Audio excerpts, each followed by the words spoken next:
Happy Valentine's Day, Daddy. Thanks, Daddy. God, we're such dorks. Welcome to Tactfully Misguided's casting couch. Oh, yeah. We changed scenery a little bit. Yeah. It's going to get wild on this episode. It's going to get fucking wild.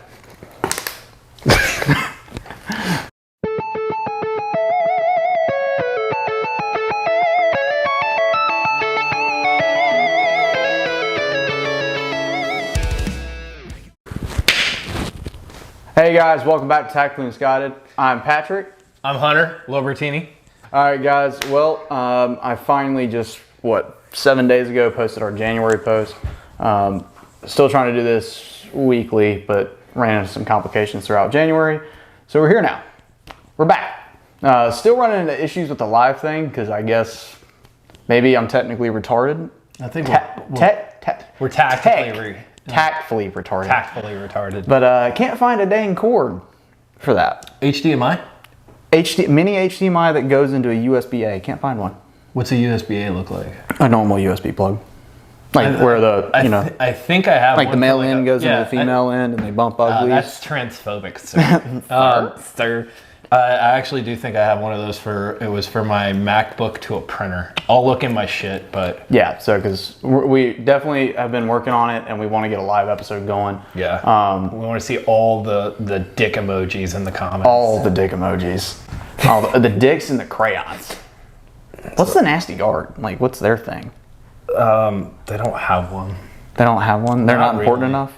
I mean, I saw a dude up at like Pickett with like almost a full-on beard, fat as fuck, not giving a shit, smoking like a Black and Mild while he was working on a what are those things called? Forklift. He was forklift certified. National Guard's forklift certified. Yeah. So I was gonna say their thing's probably like a BK Whopper. BK Whopper, maybe. Yeah. I don't know. Like that's their logo. Dude, some of the guys I've met there are actually in fucking phenomenal shape because they're civilians. Guys. No, forget. Please don't. I hashtag the fucking nasty garden this all the time. Don't piss in my canteen at drill, please. All right, so for this episode, I'm shotgun styling this because I really haven't had a chance to look over the notes that mostly he wrote this time. So the bulk of this episode is going to be about Waco and Ruby Ridge. I was actually down in South Carolina. I was running our store down there. And my last day there had no fucking customers all day. So I was watching a documentary on like all the important shit that happened in the 90s. And it brings up a little short segment about Waco. Text this guy and be like, let's do something about Waco. That's about, like... I grabbed my AR and was looking up Tannerite, and then he's like, no, the episode. We're not going to do something. No, we're not going to do... we're not going to do something like that. Yeah, we're not quite there yet. Take my pistol brace. Take Martin. Take pistol brace. I don't have one. Joke's on you. Yeah. I don't either. SBR? Who is she? I have no idea. Never. All right, well, actually, you know what? I want to start this off by talking about that real quick. Oh, shit. All right. So, the ATF announced that they're, obviously, by this point, we're like week 2 of this shit. They came out. They came out. They're fucking They came out. The ATF wants you to register for free. It's a 120-day free tax stamp if you have purchased an AR pistol with a brace on it. They want you to register for free for 120 days, and they're pumping these things out. I've got guys on my NFA fucking Facebook group page that posted their Sierra 5 can that they've been waiting 130 days for the tax stamp to come back on. They did 2 Form 4s for the to SBR their pistols with braces. Instantly came back first day. It's agitprop. That's agitation propaganda. That's exactly what the fuck this is. Don't buy into that shit. I have a friend that's a retired ATF agent, and he was a local guy. Like, what he did is he would take firearms that were used in like capital felony cases. He was a fucking law enforcement agent. He wasn't going to some dude's house because the motherfucker has like an oil fucking can receiver and shooting his fucking dog. I'm getting kind of like, hey guys, this is the wrong house. Shoot that dog. Yeah, dude, fucking, oh my God. SHOT Show booth. My buddy was there and he yelled to, who's that Steele that fucking murdered that kid?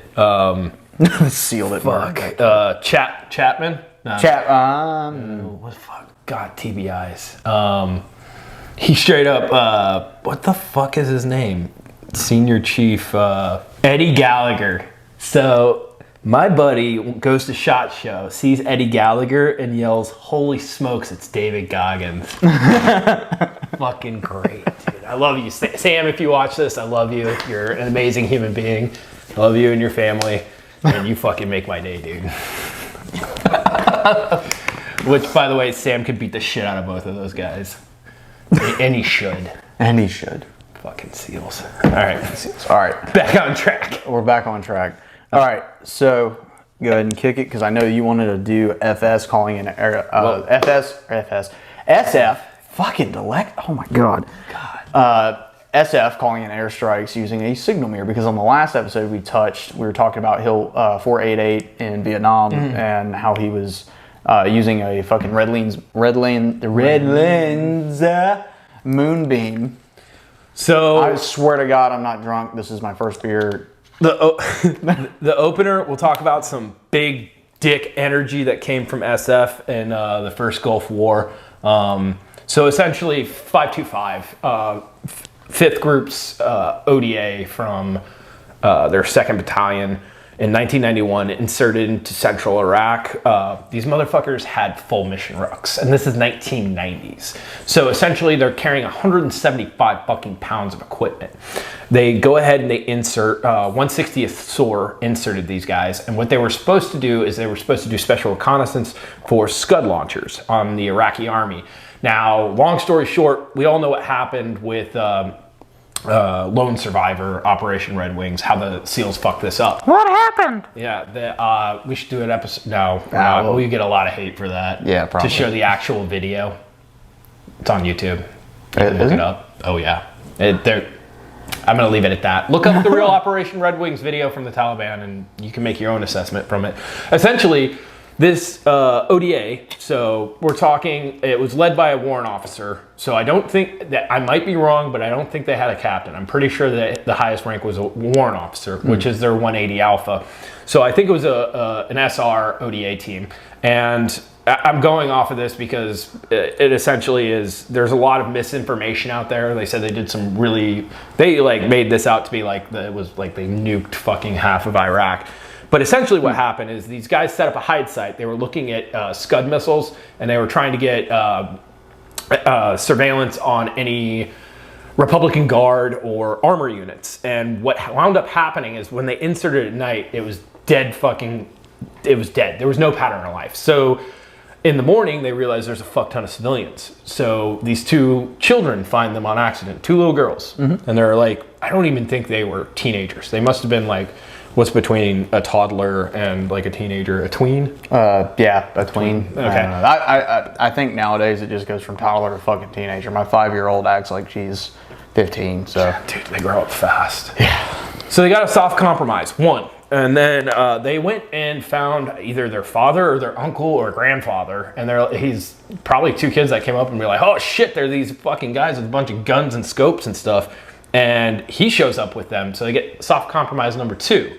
Now they made a decision not to smoke this dude, let him go. He's got kids. It's a rock and hard place. It's a hard knock life. Well, he goes back and he tells the Iraqi army. The initial unit responded, and it wasn't. I would say it's probably about a company of Iraqis, so about 120. Yeah. They show up. Well, the team displaced. They displaced to a new area. They covered all their shit up. The Iraqis actually didn't think that they would be there. They thought this dude was lying or whatever. They wind up getting into a gunfight. They kill 40 Iraqis. It was 150 Iraqis that were attacking their position. So it was small arms. We're not talking 240s. We're not talking any. We're talking 203s, SAWs, and M16A2s at this time. Yeah. Wait, what year was this? 1991. Yeah, so they had the old school fucking like that cheese grater Lego thing for their 203. Yeah, it would have definitely been the 203. They got engaged by the Iraqis, and so they call in with their PRC 90s. Now they couldn't reach the aircraft, but what they did is they activated their beacon, and then used a signal mirror, and they literally signaled because they didn't have comms with them. So the pilots realized that's a friendly unit. They're signaling us now. And they deduced from, there was Iraqi armor that was moving in. It wasn't a lot. I think it was about a company. There was probably about 30 or 40 vehicles in total. Is that what a company size is for like? It depends on the armor. So these were not main battle tanks. Yeah, I was These going to say were main battle tanks is 4. BTRs. 4 is like a battalion? So they wound up they killed about 300 Iraqis in the airstrike on top of those 40. So they wound up doing a fucking signal mirror. Now, the cool thing is to this day, at least at MARSOC, you had to, when you had your JTAC eval, one of the things he would ask is, where's your signal mirror? And he would deduct you points if you didn't have a signal mirror on you. That's fucking awesome. And so that was just something really cool. 5th Group did something fucking awesome and killed a lot of fucking Iraqis. And now it's... The fact that... I used signal mirrors to shave in the track. Like I would put it on the fucking stack of Harris's and fucking with my canteen cup and use it to fucking shave. You'd just be like... And they're out here using it to smoke people. I'm using it to smoke fucking... Danger close, who dis? Who dis? Fuck, I'm blind. So episode 13, everything's bigger in Texas. God, we're sick. Yeah. So the Waco Siege of Ruby Ridge. Let's do it. All right, so the Waco Siege... Or the Waco Massacre, depending on which side you're looking at. Actually, I would say, arguably, I'd probably say fucking massacre. Both. Yeah. It's not like the Battle of Wounded Knee. People are like, oh, the Battle of Wounded Knee. Nah, motherfucker, you just slaughtered hundreds of like women and children. It's not a battle. It's a massacre. That's a fucking massacre. That's genocide. Yeah. But you can't say that. You have to say the Waco Siege. The Waco Siege. So... like I said, I was watching this fucking documentary on it, and instantly the first thing that popped out to me, and maybe this is fucking Monday night quarterbacking the situation, obviously, because I wasn't fucking there. I was but a small child. But the first thing I noticed is, so the ATF go in. We'll get to the whole how that happened and how everything happened to begin with, but. The first thing that stuck out to me was how ATF went into this operation completely fucking unprepared. They didn't know what they were going up against. And then their tactics during is what caught my attention to want to do something, to want to talk about it and incorporate it on here, because ultimately what we're going to do is break down the tactics they used versus commonplace military tactics. And how that situation could have been avoided instead of running for 52 fucking days. Yeah. It's like lessons learned. It's like you didn't learn anything from Ruby Ridge. Like exactly how you put it. The military direct action aspect versus those people are pretty much essentially hostages that were in those women and children. Yeah, they were fucking brainwashed. Yeah. And so like... We'll get into it. We'll read part of the Wikipedia thing because, like, is Wikipedia 100% accurate? Not essentially. But for this, we highlighted the facts, everything that is known. And there were multiple investigations. There was a judicial commission on it. Texas had their own thing on it. A lot of people realized how fucked up it was. And because of what happened, they wound up changing a lot of the tactics and law. A lot of their SOPs and shit because of it. So to kick it off, the Waco Siege, also known as Waco Massacre, was the law enforcement siege of a compound that belonged to the religious sanctioned branch Davidians. English hard. It was carried out by the U.S. federal government, Texas state law enforcement, and at the end of it, U.S. military. They finally called in the Nasty Guard. I think it was the Nasty Guard, but they called in the military to come help out at the end of it. The first contact made was ATF agents. Yeah, they got fucked. Yeah. Then they brought in, which we're going to cover how that happened. Then they brought in FBI. The FBI task force essentially took it over, and it kind of it was like a collaboration between ATF agents and FBI for the bulk of it.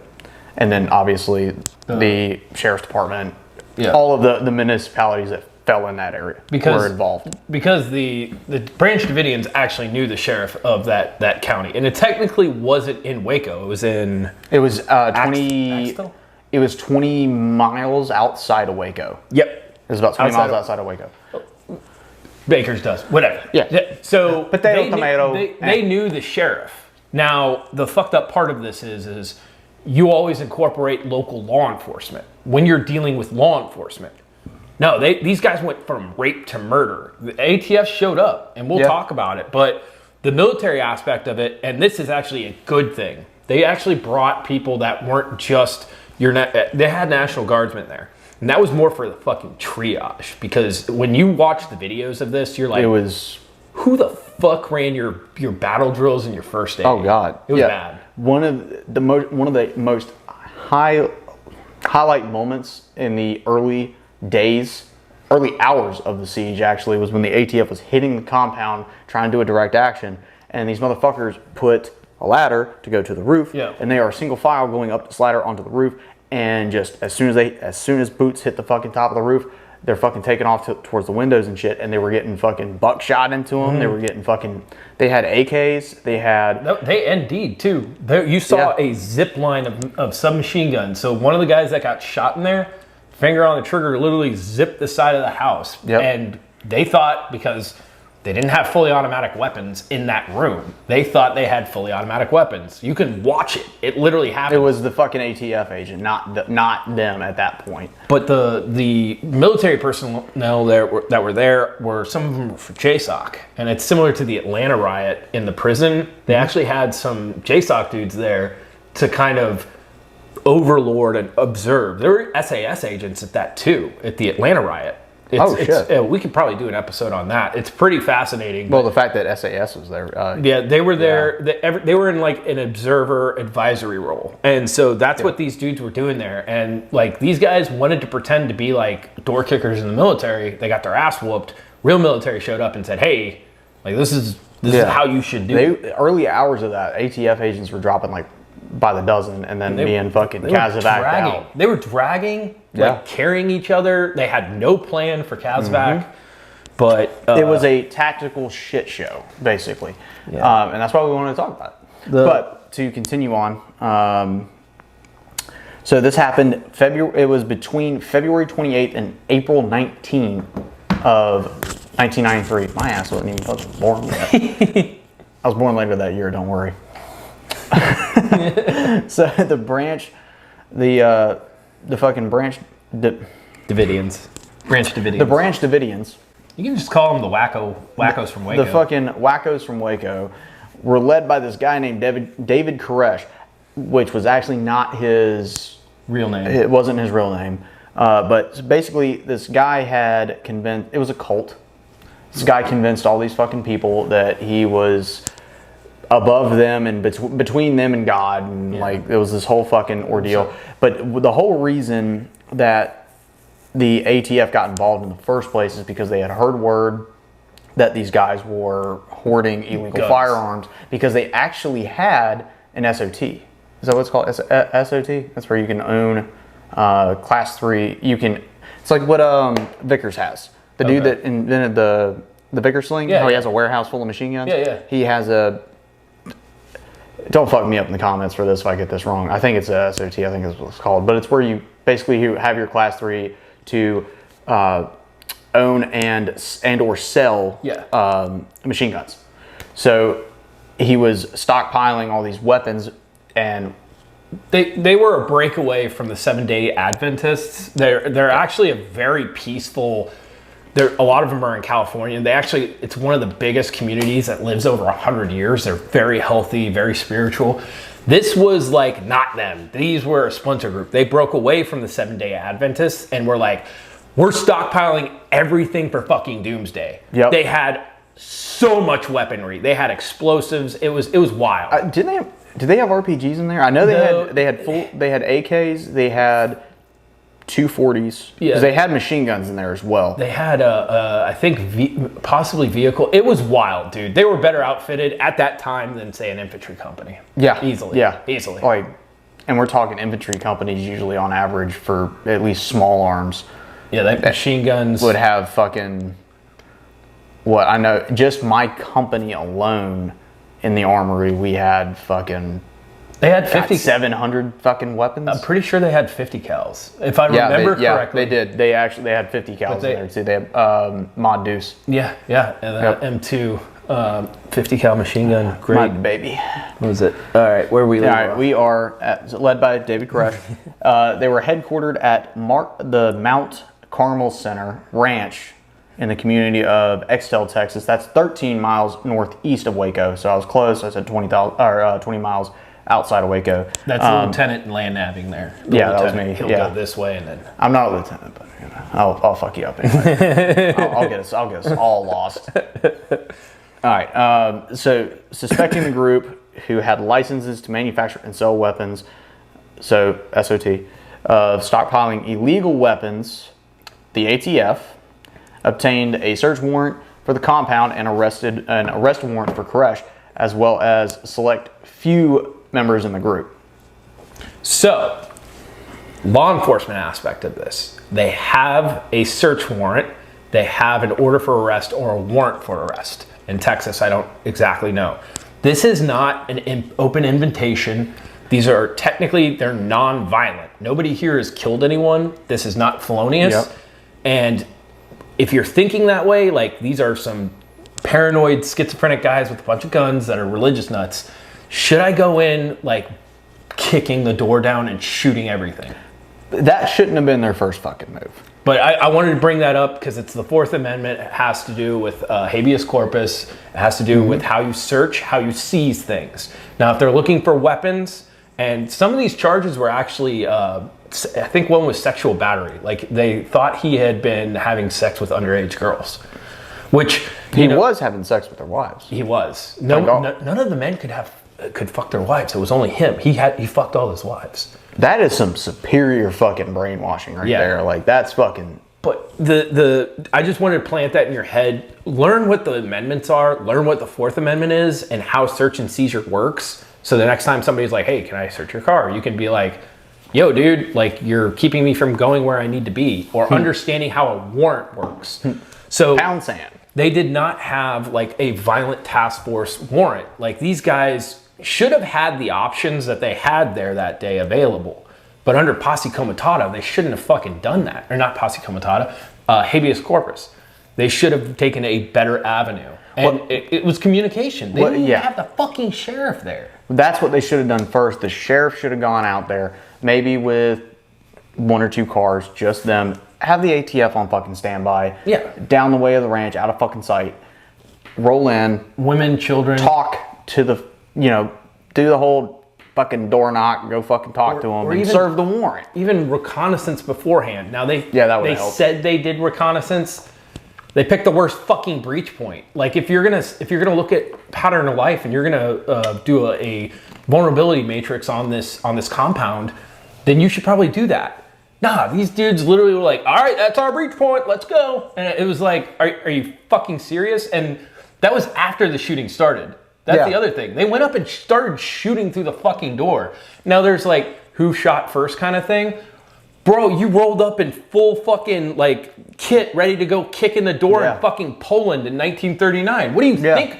Like if I see a bunch of dudes walking around with Uzis about to come into my fucking home, I'm not going to sit there and be like, hey, I need to about to get real. That's not how you serve a warrant.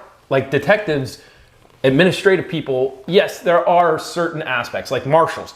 Marshals do hard hits because they're going after violent felons that are approached with caution, usually armed, are felons. Like they have killed people.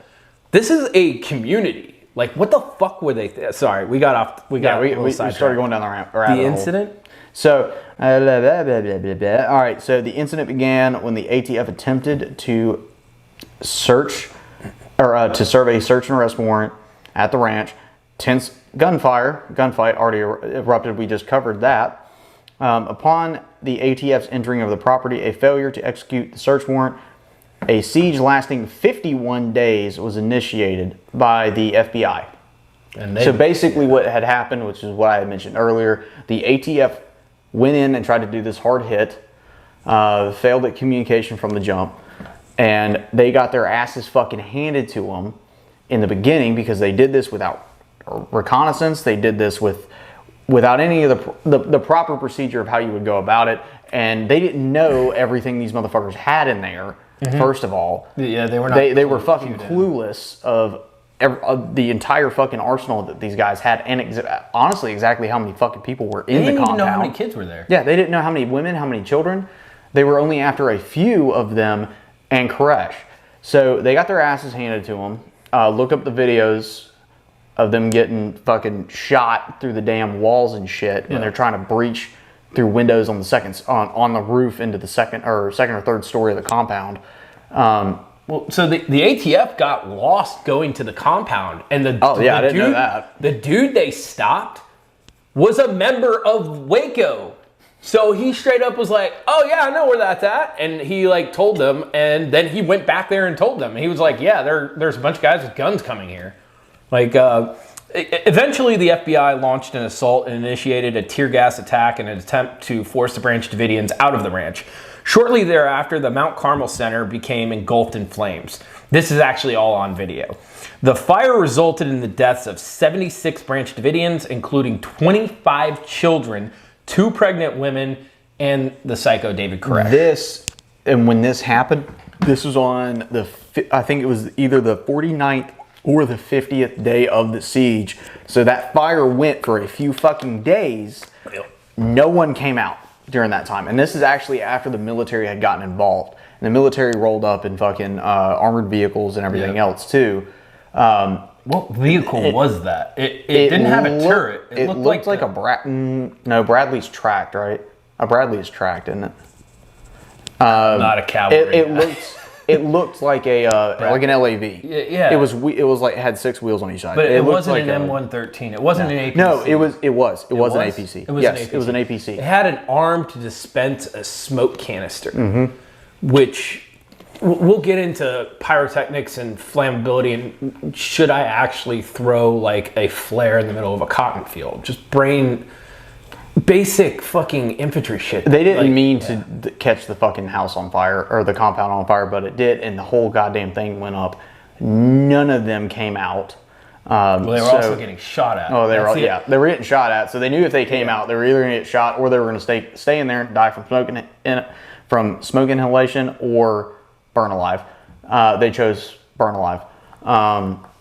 But the really fucked up part about this, and I don't think we've covered this, what made me like kind of cringe about the whole fucking thing, it wasn't us. Like, it wasn't law enforcement, the military side. It wasn't even so much of them. It was the fact that there were fucking spectators. Yeah.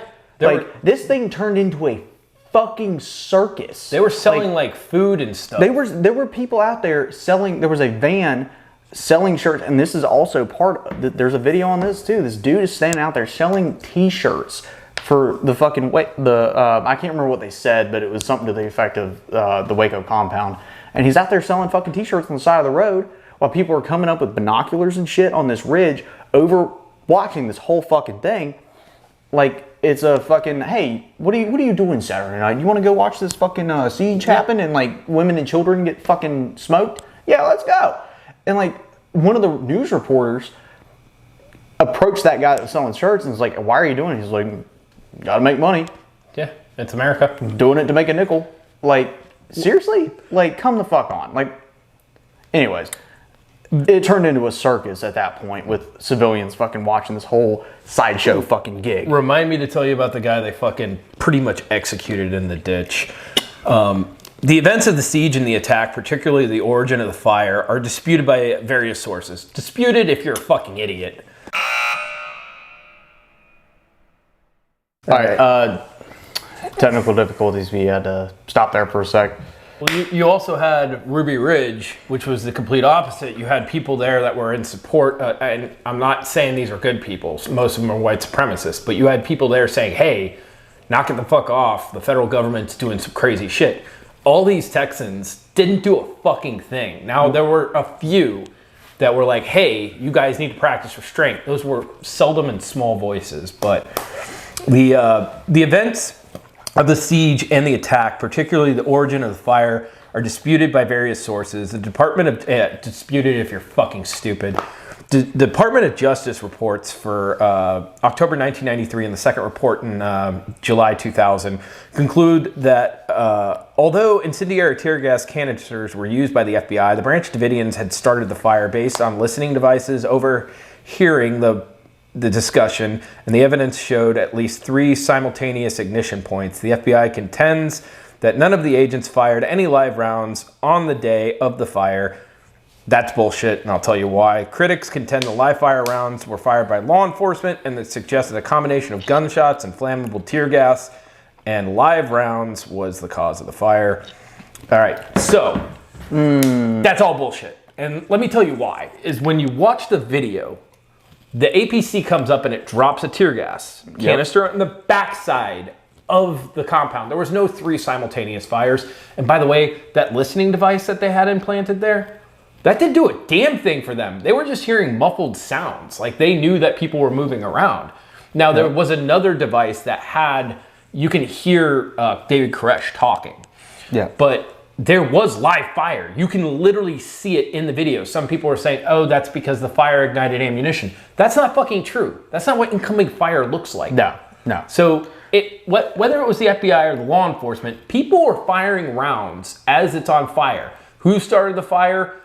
That's up to debate, but you didn't give them an exit. And then you think about it.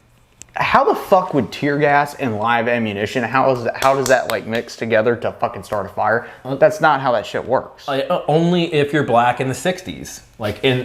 No, I'm being serious. Like that shit was used against like the civil rights movement. It's tear bullshit. Gas. Yeah, tear gas, cannons, water cannon, not real cannons, holy shit. Water cannons, dogs, and rubber bullets, and fucking live ammo. This is not Kent State. These are not assholes. These are women and children. I got my own opinion on Kent State. You can fucking hate me for it, but whatever, dude. Like, guys with bayonets and fucking assault rifles, like, fuck off, dude. Like, you're, like, what do you think was gonna happen? But when it came to this, you had people shooting. And this is a tactic that's used in the military. Like the Chechens use this. They would fire an RPO launcher an RPO is basically a thermobaric launcher. Yeah. And it doesn't do much to tanks, but it scares the fuck out of anybody that sees it because it's great against buildings. It's a thermobaric device. It looks like a giant fireball. They call them flamethrower missiles. I don't understand why. It's a thermobaric device. Scares the shit out of the tank crew. Tank crew runs out. You pick them off with PKM fire. It's literally like opening a tuna can. You can just get they pour out the backside. There's one way to get out of that. Yep. What they were doing was pinning them down. They were using suppressing fire and keeping them in there. Now, there is the possibility that these guys did not know there was a fire going on in the backside of the compound. But when you see the video of this APC coming up, placing the smoke, driving off, fire starting, and you're literally seeing rounds chip away at the building. And that listening device, you can hear people panicking in there. Can you hear individual people? I don't think so, but you can hear people panicking. Yeah. It's just like... because now they're caught between fucking live rounds being fired at them, and then you're caught on the backside. You don't have an exit because shit's on fire. And they had so much munitions and all that shit in there. The dude they executed, they didn't even cover this in the investigation. So... when the ATF fucked their thing up and they set up an outer cordon, there was a guy that was attempting to get through. Was the guy armed or was he not armed? What we do know is this dude was shot in the back multiple fucking times trying to go to the compound. Like trying to go into the compound. They found him in a ditch.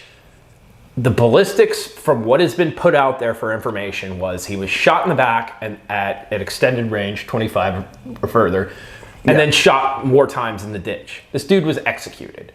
So you went in, you shot the place up, you attempted to storm it, you did this half-ass fucking, I don't know, Helen Keller fucking assault, and then you get your ass whooped, you bring all your injured back, and then you kill a guy in front of the compound.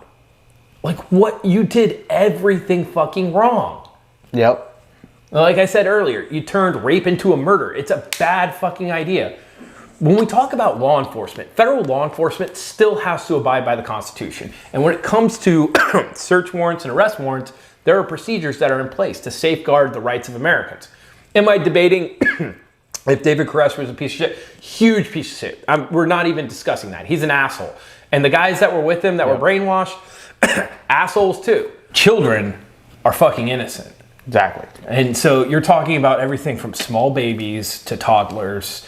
They had a school there. You would have fucking known that had you done a little research. Now, was reconnaissance performed? Probably. Was it worth a shit? Probably fucking not. No. And they had a guy that managed to get into the compound. He was one of the, I think he was a worker or something. I have to double check. But they had somebody in there that verified stuff, like where the weapons were and stuff like that. Yeah. Maybe you might want to say that it's like a fucking daycare too. Like, so we'll talk about the military decision-making process or the OODA loop. We can talk about a little bit of that, but it's common sense. Like, law enforcement in the military is common sense. There's some advanced stuff when it comes to technology and tactics, but it all boils down to common sense. So if I am going to go to a compound and I have the legal right to, with a warrant and an arrest warrant, search warrant and arrest warrant, then that's what I should be doing. But when you're going to do that, you need to do a little bit of an observation of it. You need to orient what you're going to do. And there's a decision point, and then your actions following it. It's called the OODA loop. We should just do an episode on that too at some point. But what happened is if you do something shitty, and if you observe something wrong, like if you say you're a police officer, you're driving down the road, you see a sketchy dude. You see a sketchy dude that fits a certain demographic. He's out of place. Do I roll right up and throw him in fucking handcuffs? Absolutely not. No. Where's your reasonable suspicion, probable cause? He looked suspicious. They had probable cause. That's what the warrant was for. Warrants are only issued for probable cause, not reasonable suspicion. Now, you can do searches and shit like that with reasonable suspicion. You guys can look this stuff up. But essentially, these dudes show up to do an action, and you have to do a little bit of legwork beforehand. Like, if you're going to go shoot on a range, you might want to know, can I bring this kind of gun that has this ammunition? What's the distance? Do I have to abide by certain things like no holsters? Some ranges are like that. You may want to do a little research. So when these assholes show up in full fucking battle rattle, they're wearing fatigue. Some of them are wearing fatigues. They're wearing their ATF blue. They kind of look like Coast Guardsmen. Yeah. They look like SWAT. They look like 1990s SWAT. They show up with machine guns. They basically came a line formation. And what happened is they went up to the door and they wound up shooting through the door. Even if they took fire, you are, as a law enforcement agent, not as a soldier, not as a service member, you are responsible for every fucking round that comes out of your gun. You are responsible for where it goes. Yep. In the military, you can get away. That's why you're not supposed to use fucking Full Metal Jacket, New York, in the 90s. So what you can say on this is that these people are protected by the Constitution of the United States. They have the right to due process. They have the rights that are afforded to them in the Bill of Rights. If you're over in Afghanistan, and this is a shitty thing for me to say as a human being, you're not protected by the Constitution. So I can do cover fire. I can shoot wherever the rules of engagement and laws of armed conflict and the laws of land warfare say I can. And situations are fluid. You get into a gunfight in a civilian population, shit's gonna go bad. And that's what war is, and that's why it's terrible. Mm-hmm. But if you are in the United States of America, you must abide by the Constitution. The Constitution says you can't just go straight up fucking Rambo Alec Baldwin into a fucking door. Like, that's just possibly blanks. Possibly blanks. The dead lady would. We're burning in hell. We are. So my first assessment is that the reconnaissance there wasn't enough oversight in it. Now they have special reconnaissance units within all these different branches, and some of them are actually really good. Some of them are state of the art. Not so much then. Yeah. And unfortunately, a lot of bodies have to drop before we'll make a decision on something. There was a capabilities gap. Their capabilities gap was reconnaissance. That affects their observation skill.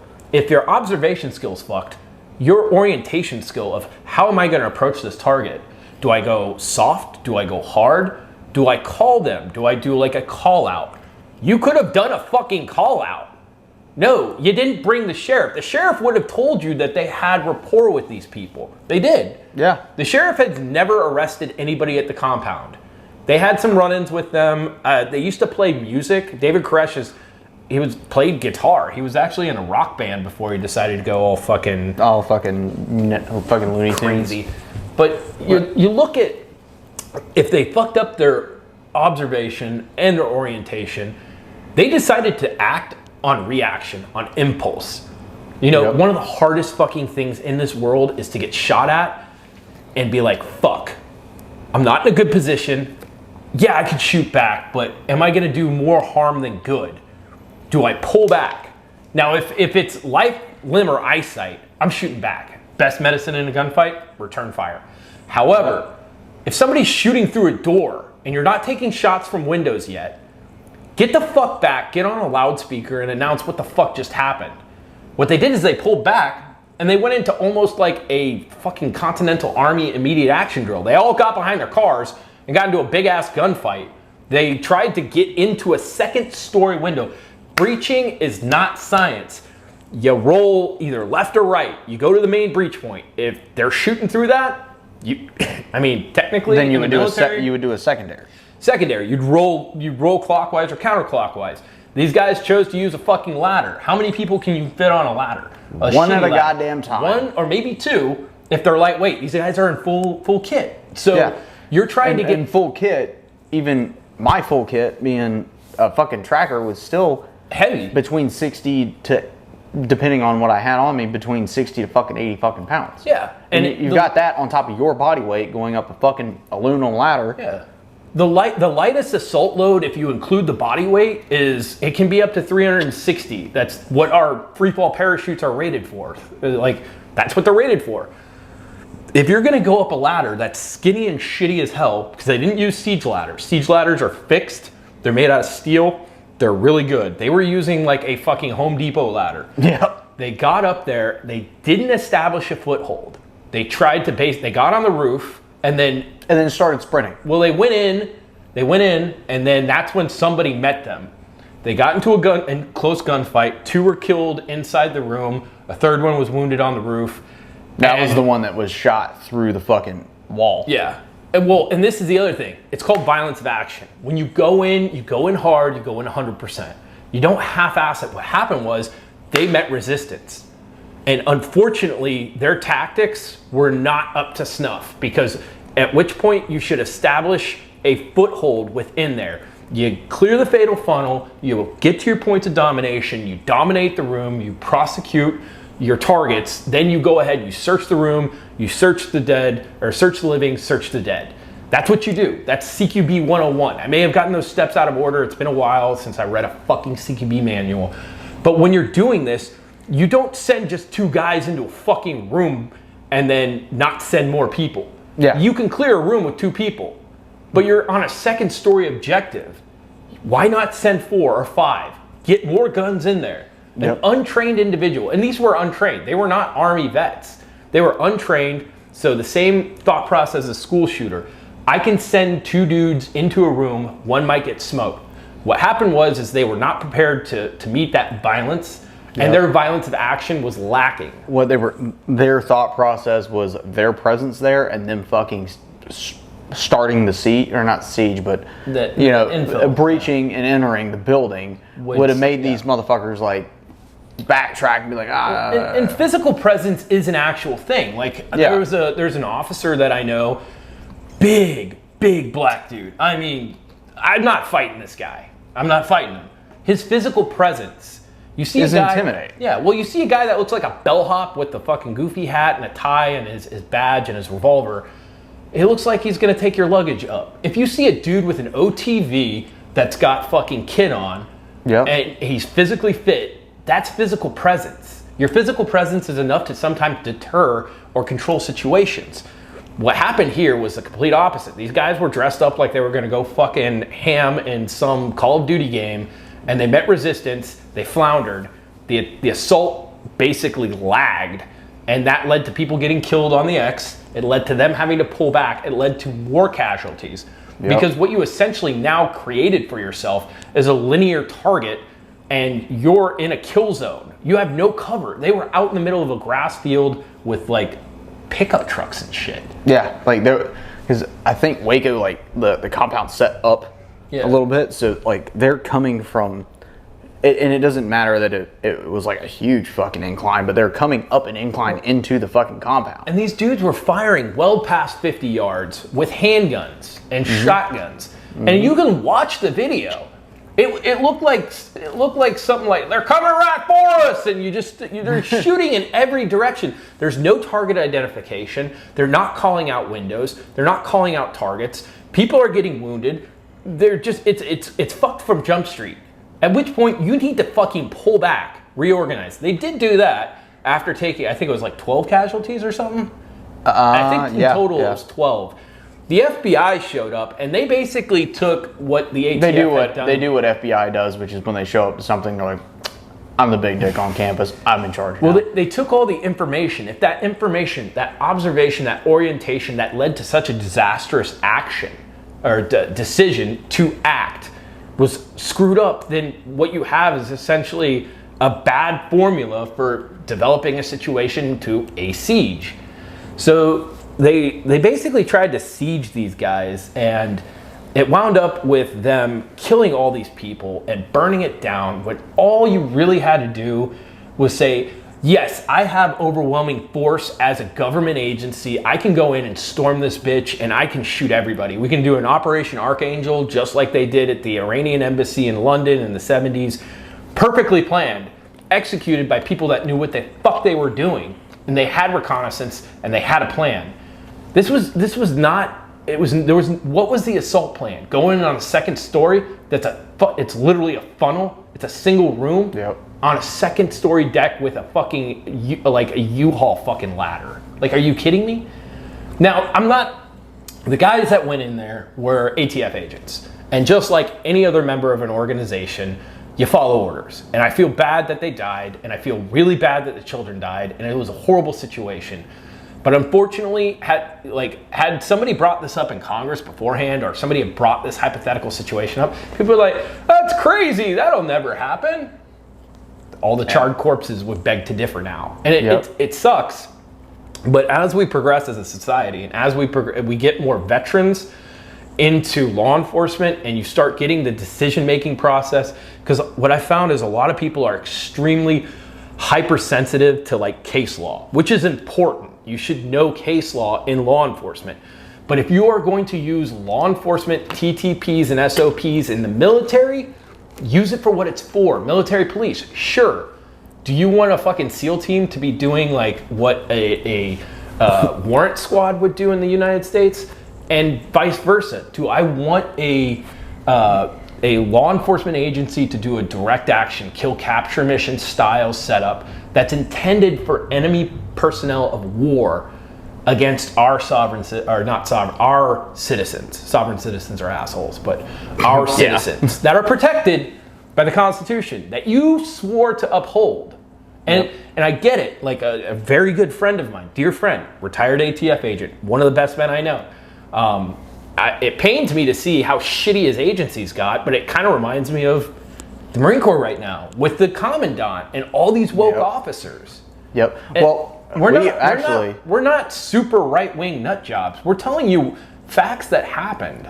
So we're gonna close the Waco thing. Dude, I love this, and I love that we come up with all these topics in the middle of it. I can't even remember. So when you go back through, pick out the ones you want, and like if you guys want to see something, put it in the comments. Yeah. One thing I do really wholeheartedly want to start doing again, because this entire podcast started from basically the notion that the VA is shit, right? Yes.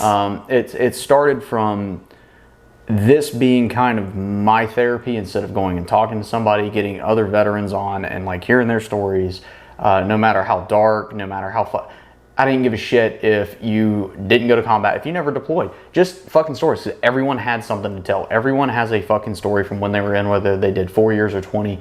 Everyone had something. And that's what it had started from. Then I got this guy on, and he fucking has a vast knowledge of a lot of shit. So it kind of transpired into now we're talking about military history, but I still want to do episodes where we get people on and talk mental about health, physical fitness, mental health, and faith, stuff like that. But this is a relief from those douchebag fucking milfluencers that you see on Instagram.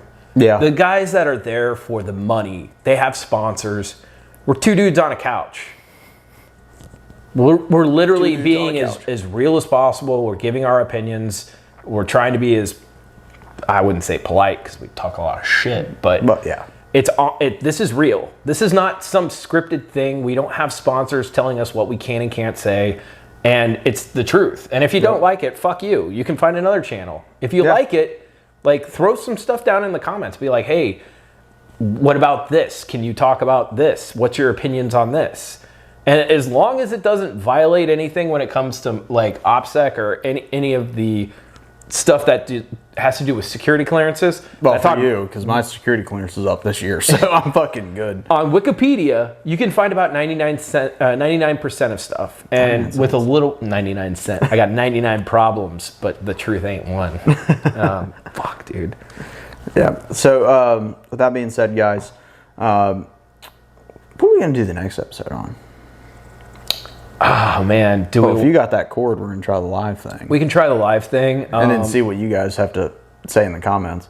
Do you want to... So, what's currently happening now is the U.S. just announced that they're going to have bases in the Philippines. And I would like to talk a little bit about our post-colonial country of the Philippines, because we fought multiple wars there. World War II, Spanish-American, Filipino insurgency, all the massacres that happened. They just reactivated a Marine Corps base there, didn't they?